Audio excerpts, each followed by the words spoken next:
In the final game before the All-Star break, the Detroit Pistons dominated the Toronto Raptors without Jalen Duren, without Isaiah Stewart, due to the best third-string center in the league, Paul B-Ball Reed.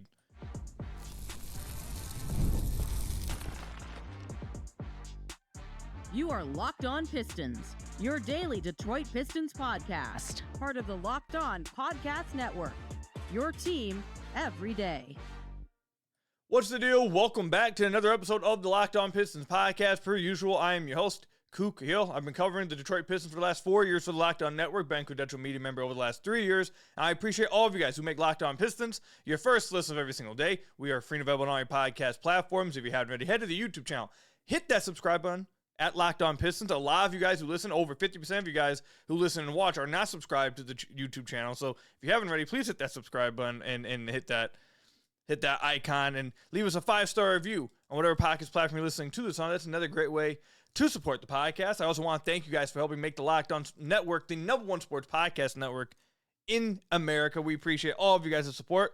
Later on, Cade Cunningham lights it up from deep against the Toronto Raptors. I'll talk about why that's such a big development and something we should be watching for heading into the playoffs. Kevin Huerter finally made a 3. We'll talk about how he played in this game. But we'll start with the Pistons playing without Jalen Duren and without Isaiah Stewart and getting this win against the Toronto Raptors in Toronto, the final game before the All-Star break. They win 113-95. Before we can get into the game itself, before the game started, or early in the morning, I believe, actually, I think 12 o'clock. I was actually in class still when the news broke, so it had to have been early. The Detroit Pistons are going to be without Jalen Duren for 2 games. He got suspended 2 games. And Isaiah Stewart got suspended 7 games. Now, on the last podcast, we talked about I mentioned how I thought that it would go. Duren probably gets the least amount, then Diabate, then Miles Bridges, and then Stu. I was pretty on the mark there. Duren got the least at 2. Diabate and Bridges both got 4, so they both got the same amount. And Stu got 7. And I know JB Bickerstaff said before the game that he wasn't happy that Stu got 7 games compared to everyone else getting 4 and 2. But being objective, I think we should be happy with 7. 7 is a hefty suspension, but I was concerned that we might be looking at 10 plus. At the end of the day, we're gonna leave it behind us. But I think the Pistons should be happy, not upset. Happy that Stu only got 7 games. And again, we talked about in the last podcast, while it was very entertaining to see all of it, Stu leaving the bench, which we already know is a big no-no, and then leaving the bench to escalate, to square up, to throw punches. I thought we might have been looking at 10 games, so 7 games, you'll take it. So this was the first game that the Pistons that they had to play without either of them. Duren will miss the next game as well against New York, which will be the Pistons' first game back from the All-Star break. He will return Saturday next week against the Chicago Bulls. Stu will be out for a minute, and the Pistons' schedule is going to be pretty tough the week that Stu's out. You got OKC, you got San Antonio, you got Cleveland, you got Orlando. It's a pretty tough schedule when he's going to be out. So that's going to be rough for the Pistons. We'll talk about that a little later. But now that we got that news out the way, let's talk about this game in and of itself.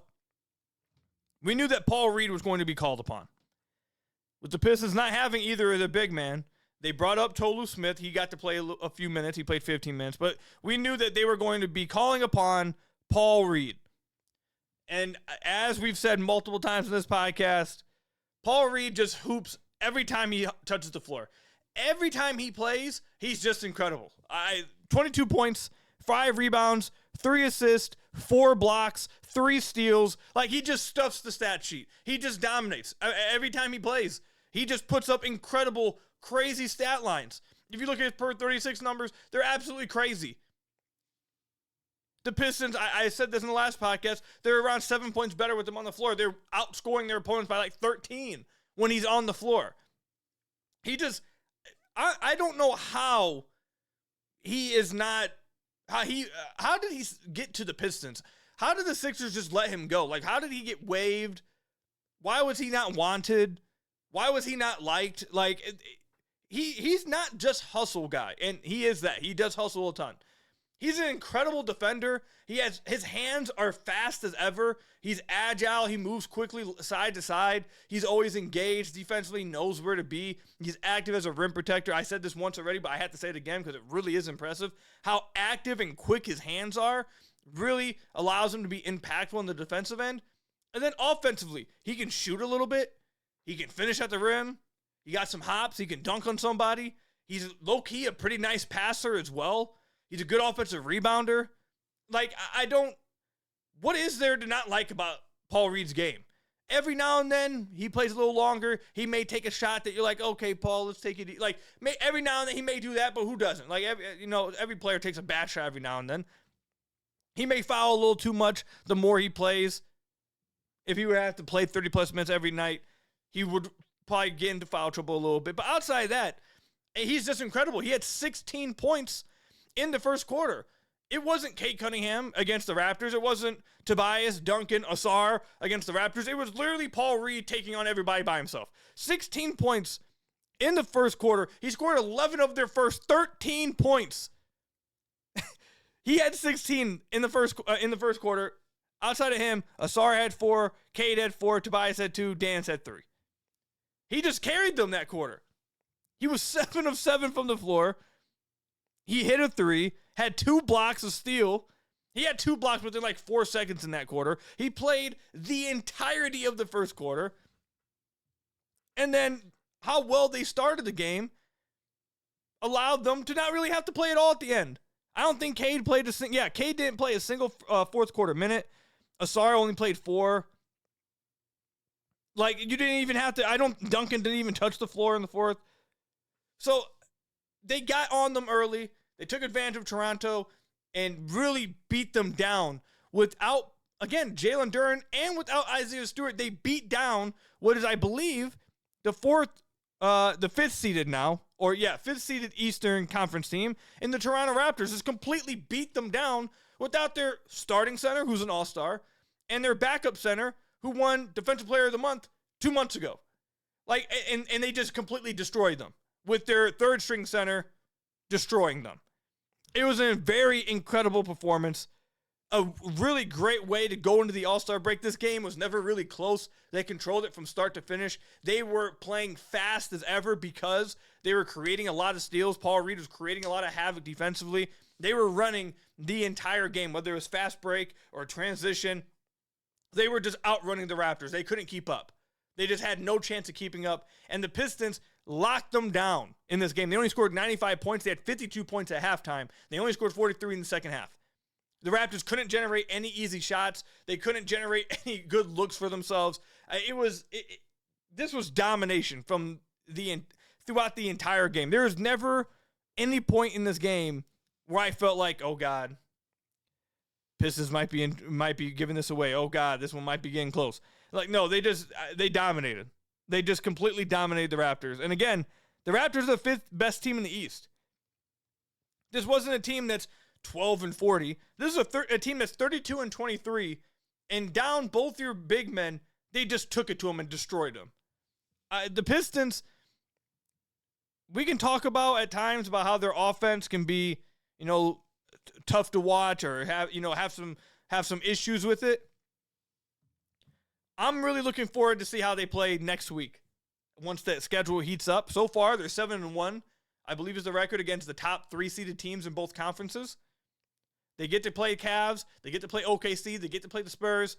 I want to see how they look against them. Because if they play really well against them and they win those games as well, the Pistons are really separating themselves from the rest of the Eastern Conference.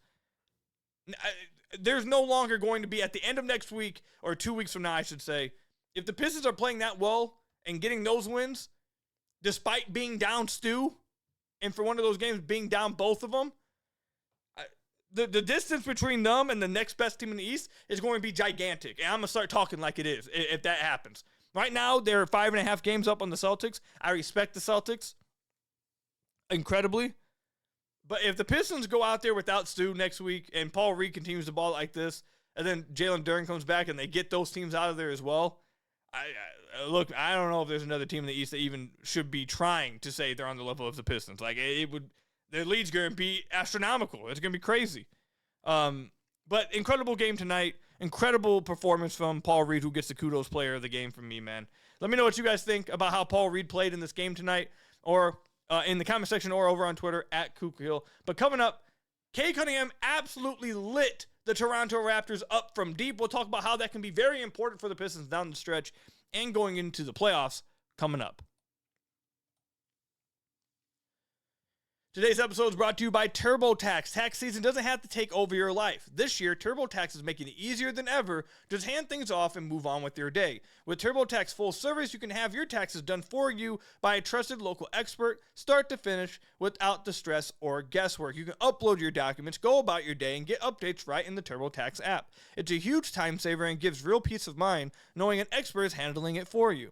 And for a limited time, you can have your taxes done by a local TurboTax expert for just $150 all in if a TurboTax expert didn't file for you last year. Just file by February 28th. Take taxes off your plate and get back to your life. Visit TurboTax.com/local to book your appointment today with TurboTax.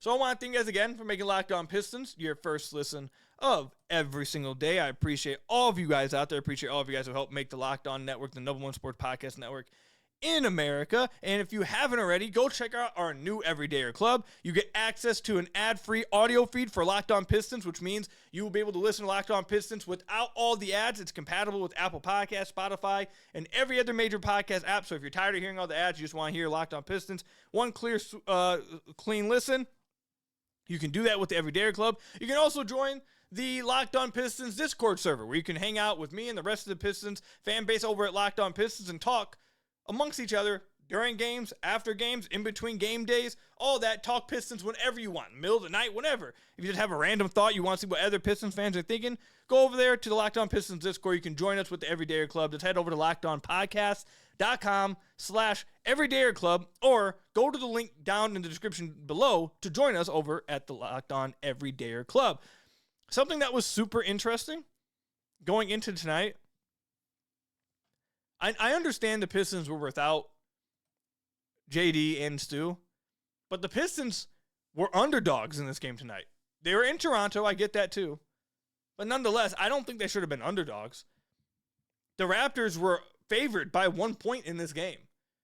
Before the game started, they were favored by FanDuel by a point against the first-seeded Pistons. I thought that was incredibly disrespectful. Incredibly disrespectful. And the Pistons ended up winning by 18. They were up by 20-plus at one point, and they dominated the entire game. Just wanted to throw that out there. I thought that was incredibly disrespectful by FanDuel and the sports books, too.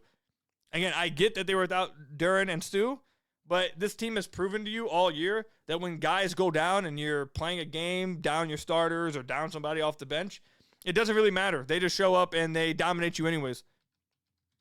I know I said we're going to talk about Cade here, but I just had to hit on that because it's crazy to think about how often it's happened where the Pistons are just as good when everyone's out or someone's out than when they are when someone isn't out. Like, you lose one of your star players, you lose one of your all-star players, one of your best defensive players, you think, oh, God, that might hurt you. You're going against the fifth best team in the East, and you just dominate. I mean, we saw it earlier in the year as well. They played a game with Dennis and Chaz Lanier and Tolu Smith, and they still won. Like, they just, all year, anytime someone goes down, they still just clobber teams. So the fact that they were underdogs just because they were without two guys, I feel like the sportsbooks weren't paying attention to the Pistons all year. I should have let you guys know about this earlier.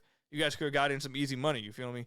But let's go ahead and talk about Cade Cunningham now, who, like I said, didn't have to play the fourth quarter at all. And despite not playing the fourth at all, he finished the game with 28 points, 9 assists, and 7 rebounds. That's without playing in the fourth quarter. He was a plus 26 in his minutes. He was 9 of 14 from the field. Another efficient game for him. But what I want to focus on, he had an 84 true shooting percentage. Very efficient game. What I want to focus on is the 6 of 11 from beyond the arc. First of all, the fact that Cade got 11 threes off. Call me a nerd. Call me a new-aged basketball fan. I love the fact that Cade got 11 threes up. I absolutely love it. As your primary initiator, as your heavy pick and roll player, the Pistons, with the lack of shooting that they have, need Cade to be a consistent, deadly three-point weapon. They need him to be able to hit pull-up threes. They need him to be able to hit threes at a high clip on some decent volume, to pair at Duncan Robinson to even out the non-spacing and the non-shooting you're getting from your other two positions from Asar and Jalen Duren. That's part of the whole build with this team, or the idea of this team before the season was, well, and it's really been that way throughout all the years Cade's been here, is that, well, Cade's a good shooter, so he'll participate. He'll bring his part in the needed three-point attempts and volume. And we haven't seen it as much this year. On the year, he is shooting he's having his worst three-point shooting season, catch and shoot wise. He's been very, very rough. He's been slowly working himself up. He was at like 5% to start the year. But still, he's very bad this year in catch and shoot situations. He's in the 10th percentile, shooting 25% on catch and shoot threes, which is not good at all. But he is shooting, and this is, I think, even more important than his catch and shoot numbers, especially because he has the ball in his hand so much, and he runs so many pick and rolls. And we saw last year in the playoffs what the strategy looks like against him. He's taken 23 more off the dribble threes than he has catch and shoot threes. And on off the dribble threes this year, according to Synergy, he is shooting 35.3%. Now, I think those numbers will go even higher because I don't think Synergy's updated their numbers this quickly after the game. I'm recording right after the game, so I don't think they've already updated it. So I think those numbers will actually even go higher. Because in this game, something we talked about in the summer, right after the playoff series, and during the playoff series, really, I talked about this over in my Substack. I did multiple film breakdowns after each playoff game talking about this, and I highlighted this heavily in Cade Cunningham's playoff review I did over on my Substack, where the New York Knicks, and I'm sure that whatever team the Pistons go against in the playoffs are going to do this exact same thing. Cade loves to run pick and roll. That's a big part of the Pistons offense. And what the Knicks did was they hedged a lot of his screens. And what hedging means is that, like, for example, I'm going to just throw a random example out there. Let's say Cade calls Duncan Robinson up to get him in a pick and roll, get him in screening action. The reason why he'd be doing that is, let's say the Knicks are hiding Brunson on him, or the Raptors are hiding their worst defender, Grady Dick, I guess, or insert bad defender being hidden on Duncan Robinson. Cade calls up Duncan Robinson, hey, we want to get him, I want that mismatch. What hedging, or if you want to call it showing and retreating, there's different ways you can call it, but I call it hedging, is he calls him up for a screen, and then let's say Jalen Brunson, he hedges the screen, he's high on the other side of the screen to force Cade out of farther away from the rim. So the guy that's guarding Cade can get around the screen fast enough to recover and keep Cade in front of him, and then Brunson can recover to his guy who's most likely flaring out to the three-point line. Now, what that creates is you have to have perfect communication defensively. You can't be a tick slow, because if you are, and you're especially involving a screener that's a shooter, you're giving him an open three. But the main thing that we saw open throughout the playoff series against the Knicks was what is called a hedge gap three.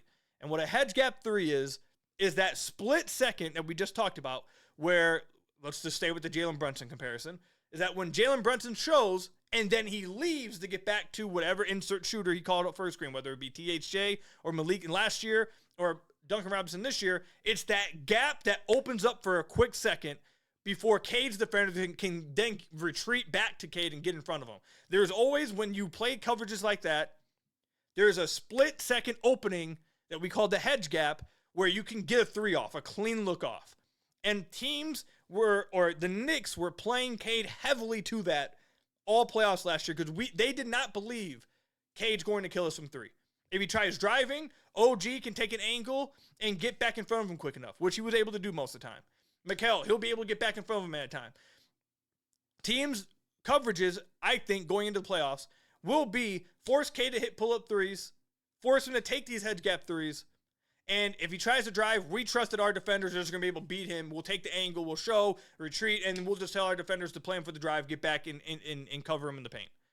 And that was the coverage for the Knicks all playoffs. And I wrote about this on his breakdown. I believe Cade shot 1 of 8, or actually all Cade took like 8 or 9 3-point attempts in the final game 6 game. 7 or 8 of those attempts were hedge gap threes. Cade noticed it. He was like, they're giving me this. I have to try to win us the game. He missed every single one of them. He didn't shoot well in the playoffs. He wasn't able to take advantage of that. And I'm sure that was a big focus coming into this season. And so far, we're now at what most people would call the halfway point of the season, but it's really not. We're past halfway. Heading into the All-Star break, Cade is shooting 35% on off-the-dribble threes. And in this game against the Raptors, they weren't hedging against him. What they were doing, though, there was one possession when they hedged. They called Duncan Robinson up for a screen, and they hedged, and he got a 3 up going to his left, I believe it was, in that quick gap that was open. But what he was hitting these threes off of was pick and rolls when defender's going over the screen, the defender guarding the screener is in drop coverage. So again, it's not a hedge gap 3, but there is that opening quickly because the defender's not coming up off the screen, and you got that quick second, especially if the person setting the screen sets a good screen. There's that split second that takes for your defender to get around the screen and get back in front of you that you can just take a 1-2 pull up into a 3. And he hit that back to back to back to back in this game. He hit 6 threes in this game. I believe he hit 3 or 4 in the second quarter. All of them were off these pull-up threes. And if Cade is able to make those shots consistently, he was hot this game, I get it. But if he's able to make those threes, it's going to be tough to guard him in the playoffs. Because if he's not hitting catch and shoot, I think the catch and shoot numbers are going to come back. He's been a very, very good catch and shoot 3-point shooter throughout his entire career. This year is the one year he's been bad at it. I refuse to believe he's just all of a sudden become a bad catch and shoot 3-point shooter. I'm not going to believe it. I think that eventually will revert to the mean.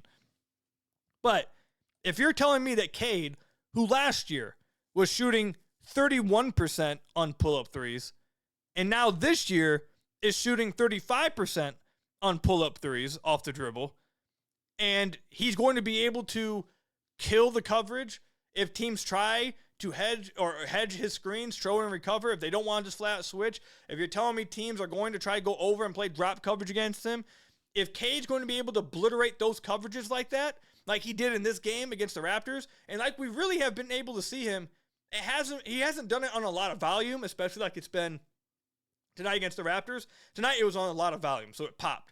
But throughout the entire season, he has been hitting these shots. He has been a good pull-up 3-point shooter. So I think this is what you're going to see in the playoffs. My prediction for what's going to happen is I think teams probably will start, like the Knicks did, trying to just trap him and just force the Pistons to win 4-3. But as you saw last year, the Pistons started to kill him on the 4-3 situation. So then as the series went on, the Knicks changed and said, okay, we're done trapping every single time. We want to show them something different because we don't want to keep giving them these 4-3 situations. And then Cade just wasn't able to make them pay. If he's able to make them pay this year, it's going to be tough. It's going to be tough to guard him. It's going to be tough to guard him in the playoffs if you can't play that way against him. So this was a big deal to me. It was just one game, but overall, like I said, on the season, he's shooting 35% on pull-up threes. And he was extremely confident tonight. So if the teams are going to give this shot to him, I don't care if he takes 11 threes. Take 11 threes every time then, if that's how teams are going to defend you. If that's how teams are going to defend you. You're hitting a good percentage of them on pull-ups. Make them get out of it. Make them play you differently. Make them start trapping you so you guys can play 4-on-3. Like, that's what I'm looking at. So let me know, comment section down below or over on Twitter @Khahil, how you guys feel about Cade's 3-point shooting this year, how you felt about the type of threes he was taking tonight against the Raptors, and what do you think that could help the Pistons like in the playoffs this upcoming postseason. Coming up, we'll talk about Kevin Huerter. He made a 3. Time to celebrate. Did he play well? Did he finally have a really good game for the Pistons? He got an extended look in this game, played 20 minutes. We'll talk about it coming up. Finding a doctor you actually like can feel like discovering a diamond in the rough. Sure, you want someone who's in-network, nearby, and has availability, but you also want a doctor who listens, makes you feel comfortable, and explains things clearly. That kind of doctor exists, and finding them is easy with ZocDoc. ZocDoc is a free app and website that helps you find and book high-quality in-network doctors, so you can find someone you love without all the hassle. We're talking about booking in-network appointments with more than 150,000 providers across all 50 states, covering 200 specialties, from primary care and dentistry to dermatology and eye care. Stop putting off these doctor appointments and go to ZocDoc.com/LockedOnNBA to find and instantly book a doctor that you love today. That's ZocDoc.com/LockedOnNBA. That's ZocDoc.com/LockedOnNBA. Thanks to ZocDoc for sponsoring this message. Now I've got to tell you guys about another one of our sponsors, Wayfair, which I've told you guys this before. I just used, I believe, a few weeks ago now on this dresser that's behind the camera. You guys can't see it, but I had clothes all over the place. My wife had clothes all over the place. And I was like, I want to go somewhere that's going to give me a speedy delivery, give me a good price, give me a good quality dresser. Went to Wayfair, hooked me up, and I love this dresser. It's absolutely, it saved me. It's organized our house a lot more. It's helped make my room, my game room, that is, I record in, much more cleaner. Wayfair has everything you need for a full home refresh, all in one place. Whether you're updating your living room, organizing your space, or upgrading your work-from-home setup like I did, Wayfair's huge selection makes it easy to find exactly what works for your style and budget. It honestly made getting back into a routine this year feel a lot more manageable for me. So get organized, refreshed, and back on track this year for way less. Head to wayfair.com right now to shop all things home. That's WAYFAIR.com. Wayfair, every style, every home with Wayfair. So I want to thank you guys again for making Locked On Pistons your first listen of every single day. We are free and available on all your podcast platforms. If you haven't already, head to the YouTube channel at Locked On Pistons. Hit that subscribe button or leave us a 5-star review on whatever podcast platform you're listening to this on. That's another great way to support the podcast. Kevin Huerter made a 3, everybody. He made a 3. It's a big deal. We finally got to see him make a 3. And he had 9 points in this game, 3 rebounds, 0 assists. He played 20 minutes. I just realized my camera froze. What's up with that? Let me see if I can fix that real quick. My camera has completely frozen. We'll be right back. All right, we are back after a quick edit. I'm sorry about that. I don't know why my camera froze. But Kevin Huerter made a 3 in this game. He got an extensive look in this game. He played 20 minutes, nearly 21 minutes. He had 9 points, 3 rebounds. He was 4 of 9 from the floor. He was 1 of 3 from deep in this game. He finally made one right at the very end of the game. He started off 0-2. But he made one at the very end here. The Pistons bench was very excited. They celebrated like they won the championship. He is so far, he's attempted 9 threes. He's 1 of 9 from 3 since joining the Detroit Pistons. Not great. Not great. And we spoke about this in the last podcast already, where I said that if he said after one of the practices, he feels like this is the best he's ever been. He thinks he's the best player he has ever been. Trajan spoke about all these other things he can do. JB spoke about all these other things he can do. And I said in the last podcast, none of that matters if he's not hitting threes. Because that's not what they acquired him, because they needed another shooter. And they thought that he could provide that shooting while also providing that other stuff. They want players. That's something that you very clearly I understood from the people I talked with. And then obviously just from the moves that Trajan did and the rotational patterns from JB, actions speak louder than words, that what they wanted, they had a bunch of specialists before the season or before the trade deadline. They had Ivy, who was hitting a lot of threes, but they just stopped trusting to have the ball in his hands and to run any weak side actions. You got Karras, who actually made a few threes tonight after I called him out and said he wasn't playing well. Now, he did still shoot 3 of 8 from 3, or 3 of 8 from the floor. He just made 3 threes in the second half, but overall, he's been pretty bad this year. You got Marcus Sasser, who you don't really trust on the ball as much as a creator, but you love him as a scorer, as a three-point shooter, but he can't really do much else. What the Pistons have wanted, and have made very clear, they want guys who can do multiple things. They want guys who have size, that can play defense, that can shoot the ball, but then also put the ball on the deck and be trusted to run an action, be trusted to get downhill and then make the right pass, be trusted to get downhill and then finish at the rim. Like, they want guys that they believe can do multiple things on both ends of the floor. And so far from watching Huerter in his minutes that he's played, and even in this game against Toronto, he is a better defender. I think he's way better defender than Duncan. Like, he's already shown me he's staying in front of guys way more. I think he's a way more active and just better defender than Duncan, which obviously the bar's not super high with that. But I've actually been impressed with what he's looked like defensively. Offensively, he had a few cool real drives in this game. Like, he got downhill off a crossover, got to his left hand, they hit a floater. He moves off the ball really well. He went to try to take a three, wasn't there. He gave it up, cut back door, kept moving, ended up getting a backdoor layup. So there's things that he's done, especially in this game, that you walk away saying, okay, I see why they like him. He's able to move off the ball. He's able to finish at the rim. He's really nice at the rim. He was active on the glass for his position. He had an offensive rebound and put it back in. He's better defensively. He has size. He has length. Like, all that stuff. And he actually made a few really nice passes, too. He tried to throw a no-look alley-oop to Javonte Green. Javonte Green wasn't able to finish it, but a nice pass from Huerter. So, like, Huerter's doing all these other things that you see, and you're like, okay, I see why the Pistons felt like this guy can be a rotation player for us. He can be a guy that really helps us. And all that other stuff, I'm not disagreeing with them at all, that you'd like your rotation player to be able to do. You don't want to just have specialists. In 2026, it's about being able to do multiple things at once. You want to have a skillful player. So I am seeing some of the other things that Kevin Huerter is doing. That's for sure. And I don't think he played bad in this game. I actually thought he played fine. But it doesn't matter if he's not going to hit threes. He has to hit threes. He has to be able to hit shots from beyond the arc. He can do all this other stuff. I can be impressed with all this other stuff he's done and some of his drives at the basket and his finishing and all the stuff I just spoke about. I can be happy and be like, okay, that actually can help the team. But if he's not hitting shots, there's no need to care about any of that, because that's what this team acquired him for mostly. Number one was a guy who could help their three-point spacing, but they can also do the other stuff. If he can't address or help their spacing as the season goes on, that could be a nail in the coffin for them. Trajan said that he knows that they needed shooting. JB said that they know they needed shooting, and they felt like they addressed it. If it turns out they didn't address it, then you got a problem on your hands. But nonetheless, outside of just the shooting, even though I've said that it's the number one thing, I thought he played fine tonight. He showcased all the things I spoke about earlier. They look good. Like, he looks very comfortable. He has a mean jab step, too. Like, he gives them a nice right foot jab step, and he really gets them a lot of the time. He gets downhill with it. So, like, he's very comfortable getting downhill. He's very comfortable with the ball in his hands so far from what I've seen. Like, he's not someone who's scared going to the basket. He wants the ball out of his hands.